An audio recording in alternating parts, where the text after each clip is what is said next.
All right, we're here with Gunnar Scharf, the Hey man. frontman of the Instagram on Scientology Minnesota.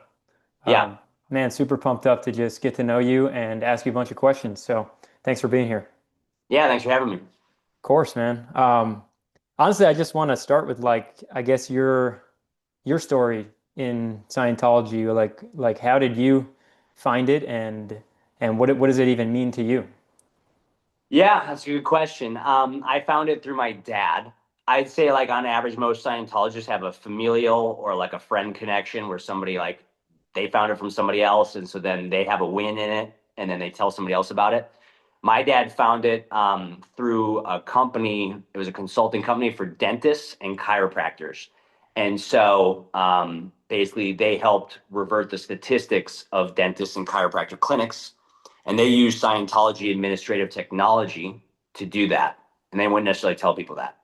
And so Hmm. my dad did that. And then, as an additional service, they would then deliver a personality test to them, and they would find for an individual their weaknesses.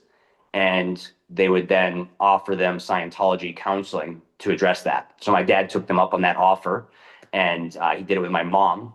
And she was very Catholic, but she was a very supportive wife. So then they did that. I was about 6 at the time, and they were blown away by what they did. It changed their reality of what Scientology even was. And when I grew up, I basically wasn't doing anything in religion, any organized religion, but I had broken my wrist playing soccer, playing sports in Minnesota, and I Hmm. had two major operations that did not work. My dad just suggested familial connection. Try Dianetics, which is the subject of the mind, and it's a sub-study and frontrunner to the religion Scientology. I did that for about an hour counseling session, and basically I felt a lot of relief. And within 2 weeks before my third surgery, I did a pre-op, and they said the wrist looks fine, and my wrist did feel fine. So the only thing I did different was a Dianetic session in a Church of Scientology, and noticed that my wrist felt better afterwards, and I wasn't stressed about it anymore. So then I was like, okay, maybe my dad and Scientology is on to something. So then I continued doing it from there. Wow. Yeah. So for someone who doesn't know what administrative technology is, what is your understanding of that? Because you Yeah, said like your dad a found it through that, right? yeah, like a technology is just a body of study, whether it's any type of study, right? Sciences, mathematics, right? So for us in Scientology, when you have policy that you run off on an organization, when you apply certain policies to your organization, typically it expands.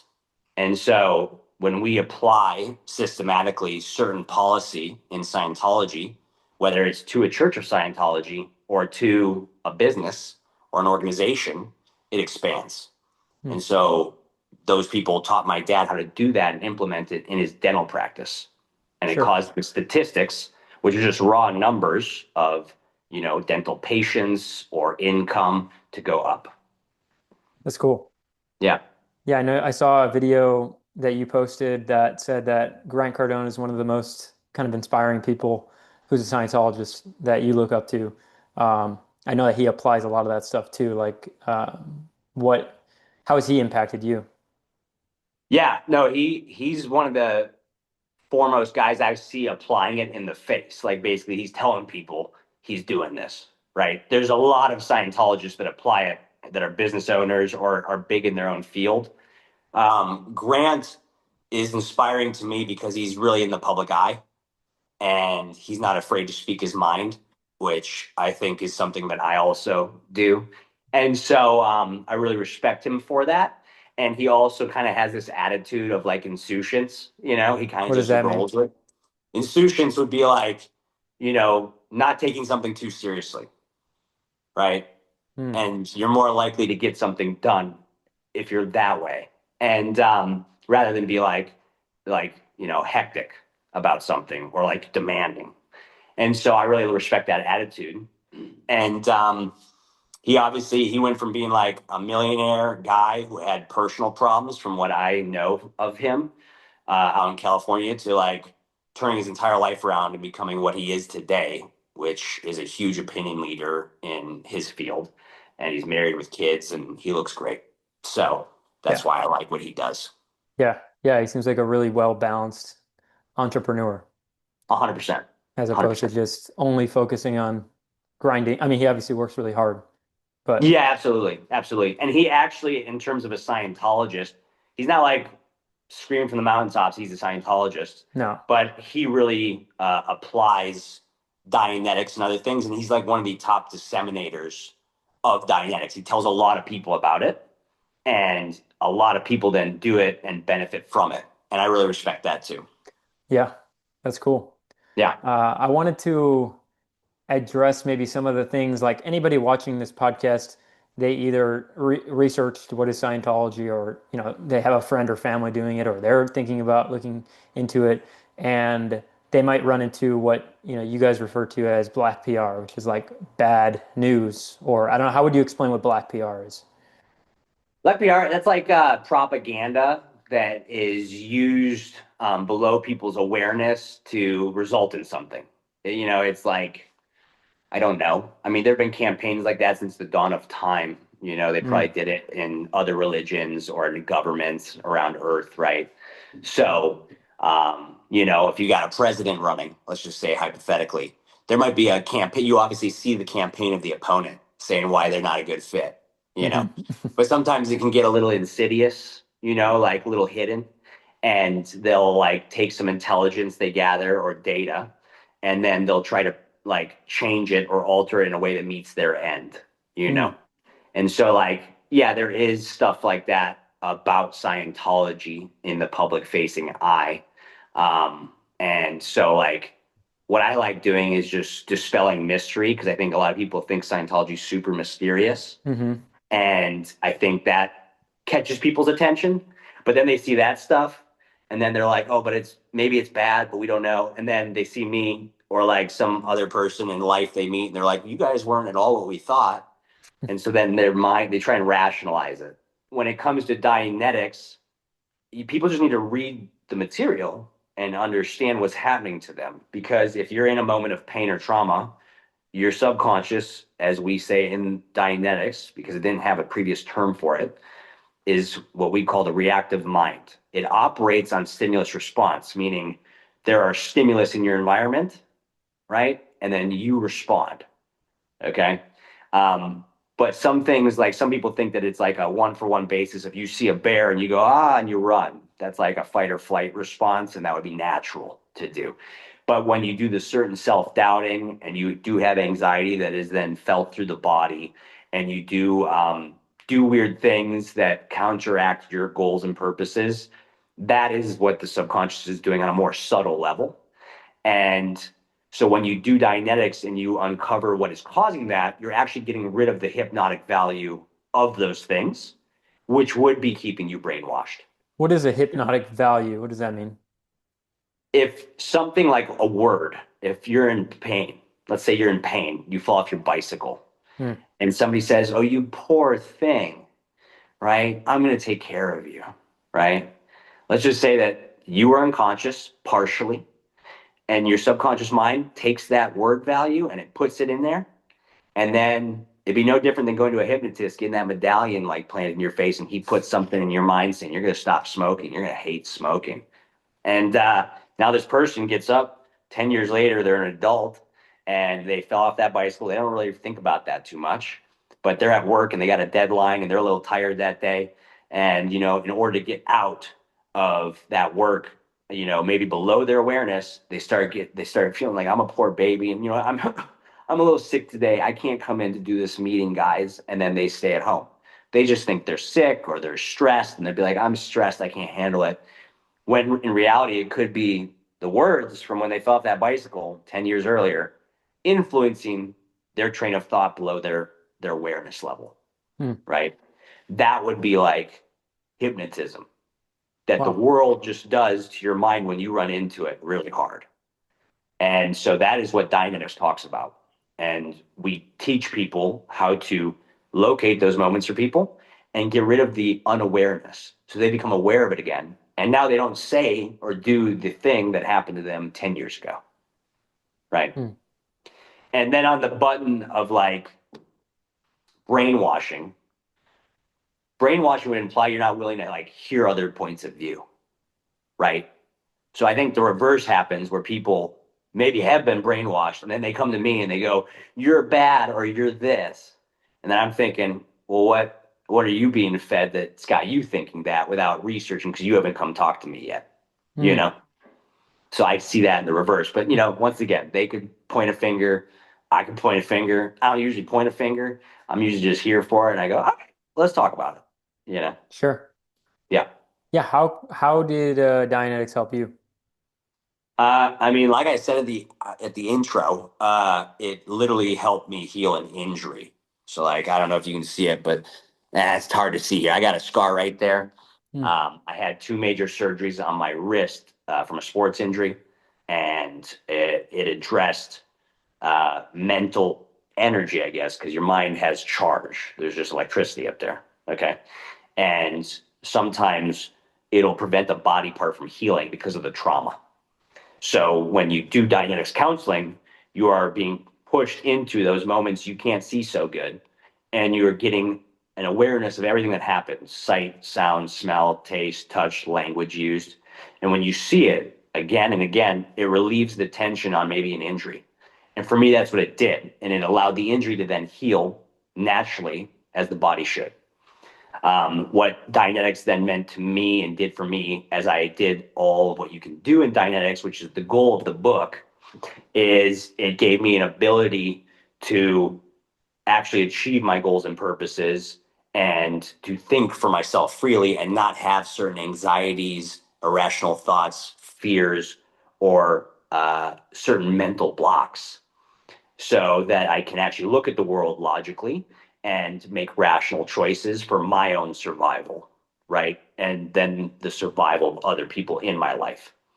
And I think that that is like a one for one basis for most people that achieve the end product of Dianetics, which is this term clear. Hmm. Yep.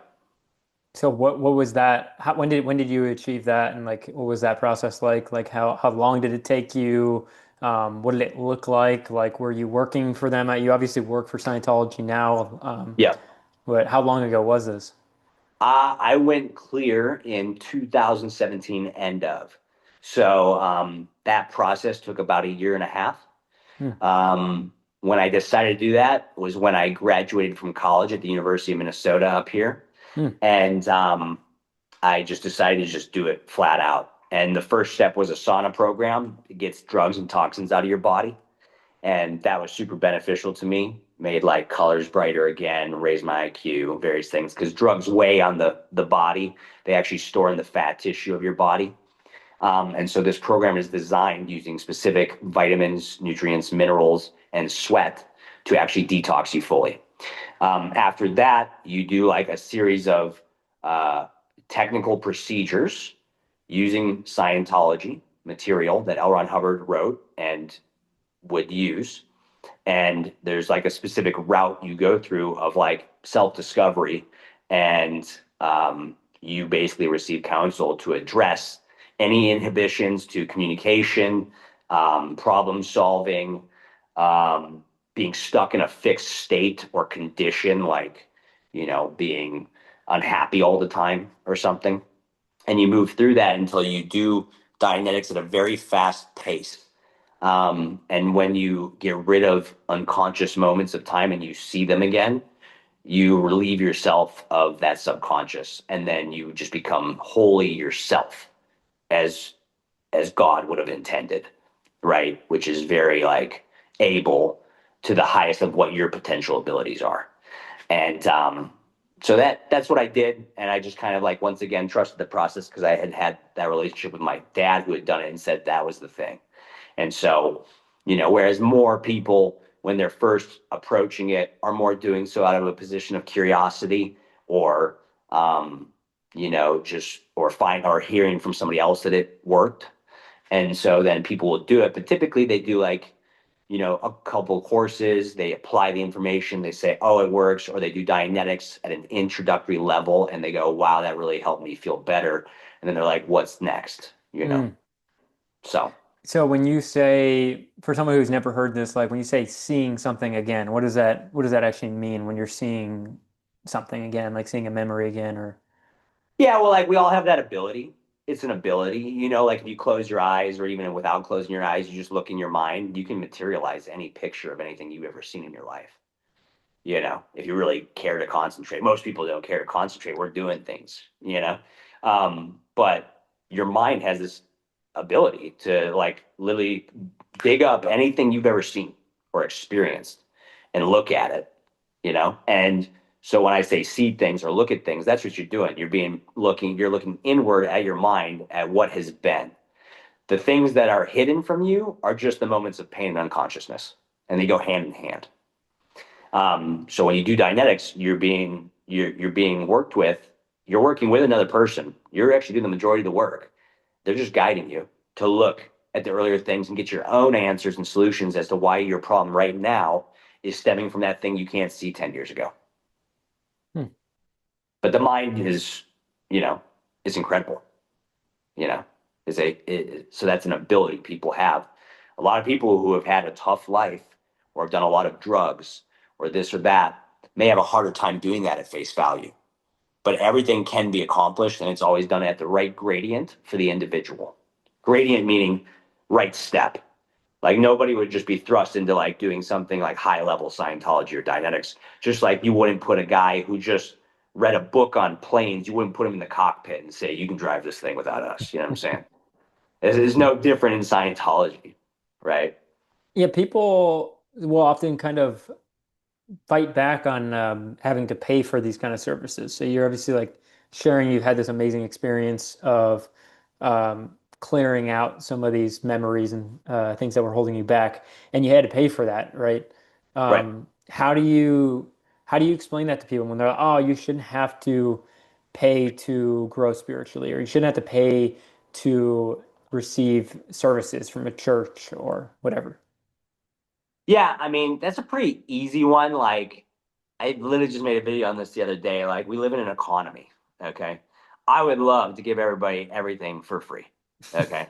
But factually, if you print books, right, you pay somebody to do that. You need the materials. Those don't grow on trees. They literally come from trees. So like if I'm gonna print, if I'm gonna take paper and binding and put a book together, that costs what it costs. And then in order to continue to print more, you need the funds to do that. So on the materials, when people are buying materials, great. I also am like of the opinion that we live in a society where, exchange is like actually it feels good to exchange things, right? That is also the byline for an economy. So What's a byline? it's just like something that underscores or like is like at the base of like something, Hmm. right? It's like a little writing, like this is a note you should take for studying this. Oh, okay. Okay. But like when you look at religion in today's day and age, uh, it has to fund itself because governments don't fund it, right? And so, in order to keep a building there in the framework of an economy, you have to pay for the heating, the cooling, the electricity, the water, and pay for the tax to like keep it there. So when people donate for services, right, to any religion, they're allowing that building to stay there, that preacher to be there, and them to continue to deliver the service you like, right? So now in Scientology, we deliver service differently than other religion.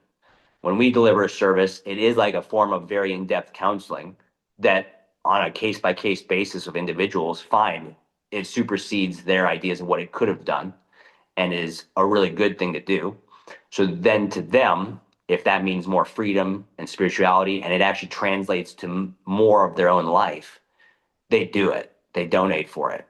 And then I'm able to continue to do this and also fund humanitarian programs internationally, like a drug prevention program we have called the Truth About Drugs, or United for Human Rights, or the Way to Happiness Foundation, or the Citizens Commission on Human Rights, etc.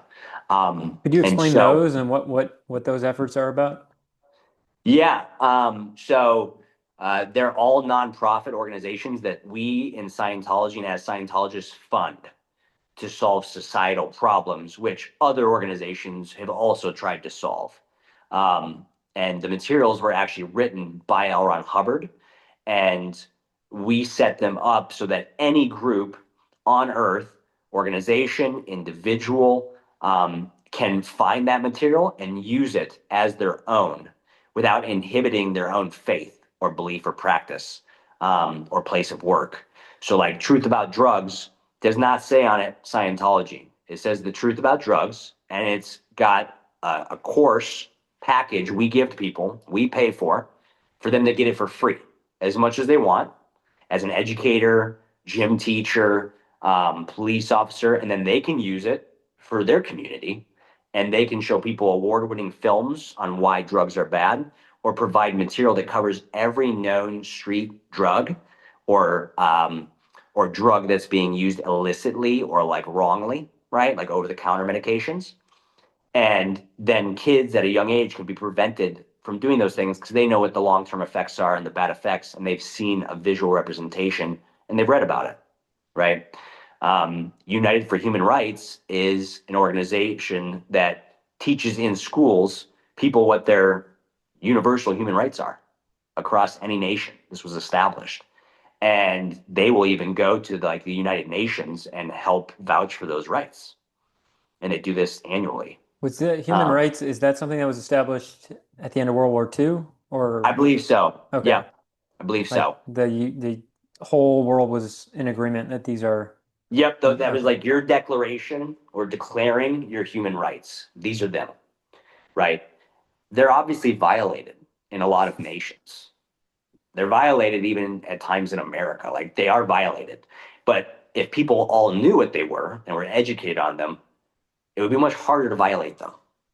If Hmm. as a group internationally, as a planet, they had them in and we all agreed to them and there were checks and balances, you know? Yeah, because then if you get violated, you just say, "Hey, this is violating this. I thought That's right. we agreed on this." That's right. Okay. So, L. Ron Hubbard, he really recognized that there were problems, on this planet, in nation to nation, right? And so he really worked hard to implement these things and provide material that could be used to stop that decline from happening in society, right? And that's why we forward those. So that's our part in helping, help other nations or help our own countries, and try and help people turn their lives around without having to use even religion or some other system, right? Yeah, and there's Narconon and Criminon. What are those? Those are also other organizations, right? Yeah, Narconon is a drug rehabilitation program that the church also funds. And they are set up around most nations. There's like some central locations where you can go and you can do, basically a detox program and rehabilitation program. And it's been proven to be one of the most effective, partially because when we do our detox in the sauna, we don't have a limit on the amount of days it takes to actually detox everything. A lot of organizations will say there's a cap. But truthfully, if you've done a lot of drugs and you've been an addict for a long time or an alcoholic, it doesn't take just 28 days to get all of that out of the fat tissue of your body. It takes sometimes 60 days, 80 days. And you need care through that whole period of time. And then you also need to somehow get a grip on what caused you to get in that position in the first place.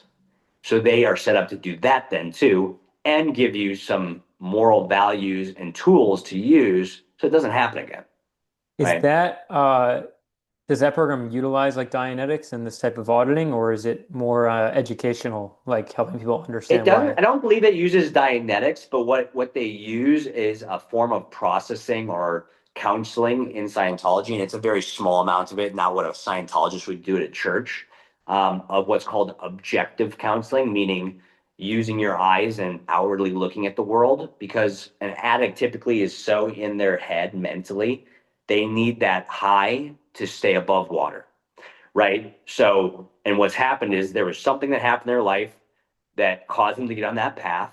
And it was probably either a traumatic loss, injury, illness, something happened that caused them to become addicted to something. And so you need to take their awareness out of their head and put it out on the environment, and it will pull them up so that they can then confront life again and Hmm. not revert to a chemical, right? Wow.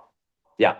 So they do use a piece of that, but Narconon is also not treated as Scientology. It's drug rehabilitation, Okay. right? And definitely people should look into that if they have a problem. You also then brought up Criminon, which is a Yeah. criminal reform program. How that program is implemented in prisons is the church or people who want to implement it would go to a pastor or a preacher at every church because at a prison because most prisons have that. And then they would offer a program to drop the crime rate in the prison systems. And so when we implement this program, which involves understanding moral principles and guidelines, it usually resolves criminality in the systems, but it also leads to less return to prison once they've gone back to normal life. Hmm. Um, so those are just several programs that are funded for by church and Scientologists. So a portion of donations to us fund that so that we can give those materials to people that aren't Scientologists and that are doing their own thing in life. That's very cool. Yeah, Yeah, there's somebody texted me this not that long ago saying, well, Scientology fights against drugs. We help people, you know, get back on their feet after maybe committing some crimes or things like that. right. We help people become more sane. We also help people learn. Maybe we could talk about that a little bit, but we help people learn how to study, how to actually acquire knowledge. Um, it was like this person was basically saying like, tell me someone else that's doing all these things, or like, um, if this is really what they're if this is really what we're doing, why are you fighting against us? Like, tell us what else you want us to do that we can help, you know? Right. Yeah, how has the study technology helped you as well? Yeah, I mean, L. Ron Hubbard, once again, Guinness World Record holder, most published and translated author of all time. So he wrote down a lot of words, right? When you study a lot of things and you use a lot of words, you have to know something about what words can do to a person in the field of education. Because in education, most kids aren't looking at pictures of things. They maybe more so now, depending on the subject matter or like the level you're studying at, but they're just reading words on a page half the time, right? If you go by words you do not know, okay, it will actually produce a phenomena, something that's observable of like tiredness, yawning, right? Like a bunch of different things that will then lead to putting that book or material down and saying, you know what, I want nothing to do with that thing. Okay. And at the root of, I would almost argue, at the root of any criminal behavior in life or criminality or problems actually is a misunderstood word that somebody had about even what life might mean, right? Or Wow. what it means to be good or bad. Um, because when you have misunderstood words, it produces stupidity because you're foggy on a subject. So what does a misunderstood word mean? Like a bad It means definition, you you just know? don't know the definition. You could not know specifically what it is, meaning you didn't look it up in a dictionary. Somebody threw it off, right? And then they didn't tell you what it meant, okay? Or you had a wrong definition for it, right? Or a partial definition. Or you didn't know that there were four other definitions for that same word in different contexts, different uses.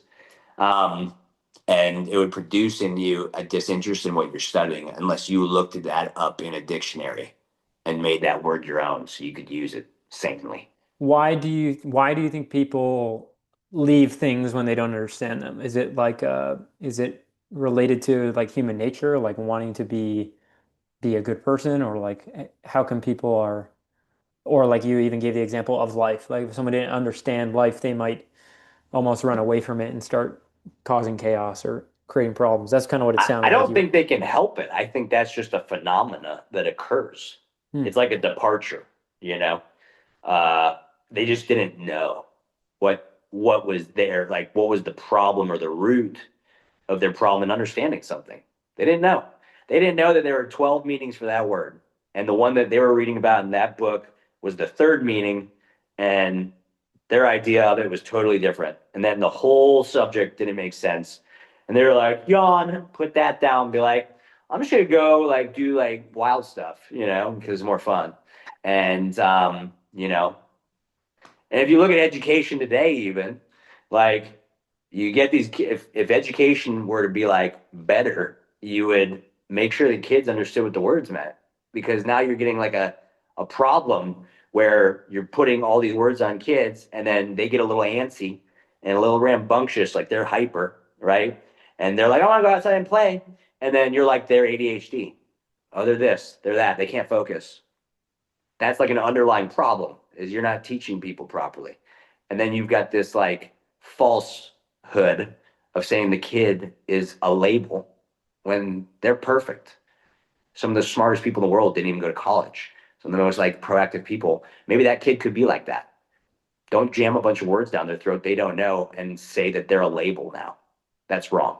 So that's something I find when looking out objectively on observation and education. So Hmm. for me, study technology and understanding the barriers that words in studying any subject can be, is something that like I really apply. So I try to know every word. If I cover something, um, I want to know what the meaning is. I'll grab my dictionary and I'll flip through it and I'll be like that. And then I'll like, use it in sentences until like make up sentences with the word until I know I can use that word, Hmm. you know? And Wow. people will brighten right up. I promise you that. If nothing else from this interview, people hear this interview, they should start doing that and they will brighten up. Yeah, it's um I found Scientology like two and a half years ago from Cool. just a very bright guy that his name is Ben Patrick, a knees over toes guy on social media, and I was kind of like studying him, trying to figure out what he was doing successfully because I had met him and I was like, this guy has a different kind of energy to him. He just seems like really sharp, bright, um, and that is in kind of trying to figure that out. Obviously, I found Dianetics, and I was personally trying to figure out why I had all this psychosomatic pain in my body, wrist pain. Ironically, I had like an age-old wrist injury, so it's funny to hear you say that. Um, but I found that the studying is probably the number one thing that's helped me too. It's just so encouraging to be able to just pick up a book and go, I think, or I know I can actually understand this if I take it slow. Like I can't Yeah. even imagine how much brighter I would be if I had learned this when I was like 5, which I'm pretty sure is kind of what Scientology is trying to do with like some of is it applied scholastics or something? They try to teach kids this stuff earlier on. Is that what Yeah. that program does? Yeah, and it's very basic material, but like L. Ron Hubbard found this on a case by case basis with regard words, and so he implemented a curriculum that you can put in schools that then enhances their ability to retain the information in basic math, science, history, various things, and then it actually reverts the actual retention rate of the material and the education level of those kids, and they actually speed up in their studies or they get higher scores on testing, whatever it may be. Hmm. Um, and yeah, we implement this around the world, and usually volunteers will go and get it into schools or talk to like superintendents or principals, or they'll take it to parts of the world that do not have good education, and they will implement it. Wow. Are there, maybe this could be like a last wrap-up question for yourself, because you're obviously very dedicated to this cause. I think have you worked for them for how many, 8 years or something like that? About 8 years, yeah. I mean, 20, I guess I joined staff in 2018, so yeah, we're in the eighth year. And what are your own long-term goals? Like, are they obviously Scientology? Maybe you could talk about their goals as well, because obviously you probably promote those. Do yours align exactly with what they're doing? Obviously you agree with them, but do you have personal goals as well that you're 5, 10, 15, 20 years from now, what are you Mhm. looking to create? Yeah, I mean, I think I'm going to do this for a while just because I want to. Um, I I don't know. My goals have changed over time, partly because of what I ran into in Dianetics and Scientology and what I experienced. Partly because I'm physically not going to be a professional soccer player anymore. Okay, I'm That was past your my goal? prime on that. But Hmm. when I was a kid, I want to be like David Beckham or like Ronaldo, right? I was like, I want to do that, And I don't keep playing soccer. I didn't keep playing. So for me, my goal is to help people with something that works, not something that doesn't work. The only reason I'm here doing this is because it worked. And I observed that, and I want more of that, essentially. Hmm. Yeah. And so, sorry, someone's beeping in. That's my bad. And so my long range goal is probably like just to take what I'm doing here in Minnesota and help as many people as humanly possible to change conditions in this state. Like even Minnesota has a rough time of it internationally. It makes news for a lot of problems. And I'd like to change that in this area. I'd like to benefit North Dakota, South Dakota, Iowa, Wisconsin, the Midwest. There are churches and other locations that can do the same thing. But I don't necessarily have a need to make Scientology super accepted. I think that'll just happen essentially as like I'm helping people on a case by case basis. And at the end of the day, everything comes down to a conversation, right? Like no matter how many videos I put out or like how much information I put out, I still have to have one-on-one conversation with somebody to sort out what that person needs. And if I do that for one person, I'm fulfilled. You know what I'm saying? Like if one person goes clear or like has a win or realization, like a recognition that something has changed in their life, that's all I need to be satisfied. In terms of like other personal goals, I'm gonna have a family and kids because I want that, and I'm gonna continue to enjoy the things I like doing, like you know, hanging out with my family, doing water sports, riding my motorcycle, traveling. I want to see a lot of places, and meeting people. I really like that. So just like I'm sitting here talking to you right now, I'm gonna do that with a lot of people, and I'm gonna back up my group because that's what any good group member would do, and I'm gonna back up the world because it needs that help, and I'm here for it. So that's what I'm gonna do in terms of Scientology's overall viewpoint. They want to do what I'm doing, but on a grander scale. You just want to keep freeing people, or raising their awareness, or calming down the environment so there's not problems in the world. Mm. Because if we don't have the world and it's lost, where are we going? What are we gonna live on? You know what I'm saying? Like if you ruin the water on the planet, we ain't gonna survive very long. Just, biologically speaking. Mm. Right. So there's problems. We want to fix them so that we can like flourish and prosper and do well in life. What would your vision of that ideal world look like? Like if we woke up tomorrow and you'd achieved what you think we can achieve, like how is it going to feel and what would be different about the world? I think it'd be like a world without war, minimally, without criminality, where like honest people can be free, right? Because, when you have all those things, you're not really always ever free. There's always problems in your backyard, right? The world would actually just like sort out its problems and people would get along. And I think you'd have a very peaceful world and you would build cool things and you would achieve high heights. And you know, that just sounds like heaven. If you were gonna ask me, like, because like, boy, there are certain fun things you can do right now in this world where you're on top of the world, right? I'm sure if somebody climbs like Mount Everest, they feel like a machine, right? But then you come back down that mountain and you're back in the soup. And so, but if it didn't feel like the soup every time you were down here, right? Then you'd probably feel like that was pretty special. Hmm. Did you say the soup? I said in the soup. That's like a metaphor? Yeah, yeah. Okay.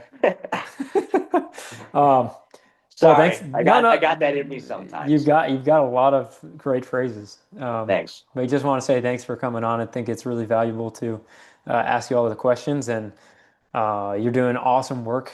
Just objectively looking at what you're talking about here and what you genuinely, how you want to help people and how you are helping people, and being as courageous as you are. I also look up to this guy, Grant, because of what you said, his boldness.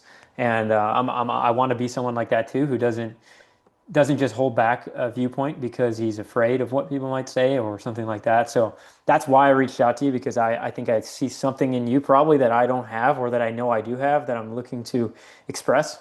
So just being connected with you and letting you share your story, it's been awesome. And I would love to, maybe do it again sometime. Thanks, Max. I really appreciate it. Thank you for giving me a platform. You're awesome, dude. And yeah, I'm sure we'll do this again. Cool.